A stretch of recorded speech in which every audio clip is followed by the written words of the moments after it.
shit's in the safe. Got me a spot out the way. Nigga just trying to be safe. Let's get this first talk. Earlier this week, Peter, had $177 in cap space. Not $177,000, $177. They have more now, according to Yahoo Sports. They have not extended, but reworked the contract of receiver Sammy Watkins, creating $5 million in cap space by reducing his base salary to $9 million. He can reach $16 million with incentives, but those incentives are probably pretty high, and they probably far exceed the production we've seen from him so far in 2 seasons with the Chiefs. Look, this makes sense for everyone. They weren't going to trade his $14 million base salary. He was going to get cut if he didn't take less money. He's taken less money. He stays with the Chiefs, and he continues to be an important part of that offense, even if he isn't racking up huge numbers. Even though he is not wrapping up the huge numbers, but he's a big part of that team. He's part of that good wide receiver core. That's why he took less money. He didn't want to get cut. He seen that they won a championship, and he have a ring, and he have another opportunity to get another one.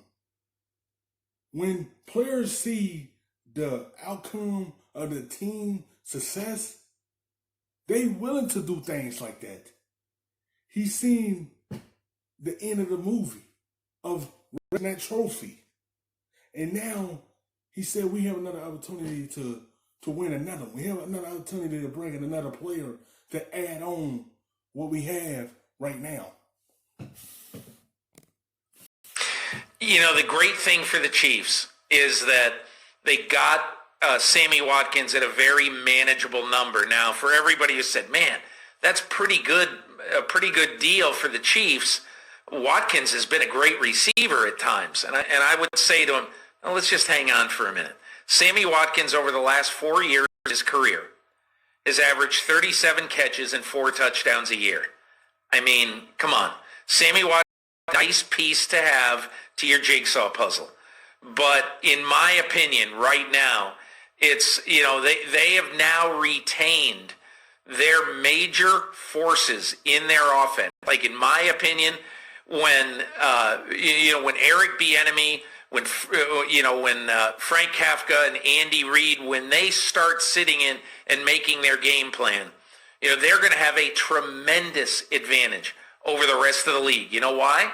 Because not only do you have Mahomes back, okay, and there is your guy, but every one of his top 4 weapons, every one of his top 5 weapons is now under contract for this year.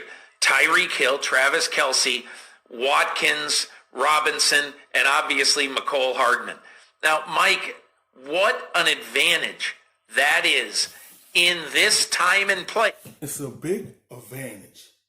Like I said, when that success happens, players are willing to want to be there. You don't want to leave a good situation. You want to stay there. He ain't thinking about himself. He's thinking about the team of what we can continue doing years in, year out. Because you have all that core together that surrounded Mahomes. When you want to have that guys around him to help him continue being successful, and you willing to take that less. Everything can stick together like glue still. So you bring everyone back. You don't know what can happen next year because that core is together still. And you have the weapons around you, and then you have the guy at the helm that's a mega weapon. So everything is working out for them perfectly. That, first of all, you played later in the year than anybody else, okay? You played into February. Now you'll have all this time off. But when you gather, you're not going to have a team that's going to learn a new offense or anything like that. This is a great move for the Kansas City Chiefs.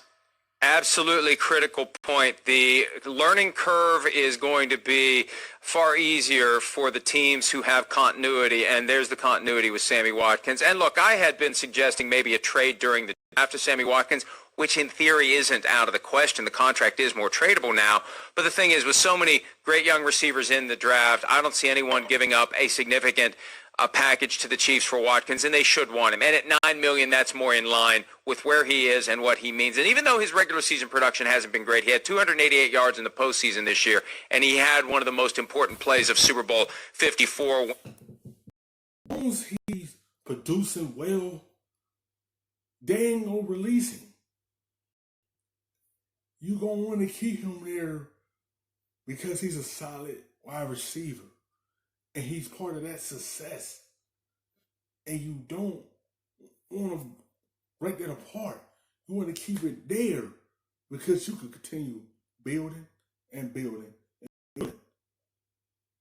Yes, it's more tradable now, but they know he's a big piece of that team. And he relied upon what he saw from Davante Adams in the NFC Championship game against Richard Sherman to get inside of Sherman for a long catch at a key moment of the fourth quarter. Hi, I'm Mike Tirico, and thanks for watching. Make sure... But it look like a rub, nigga, I gotta be safe.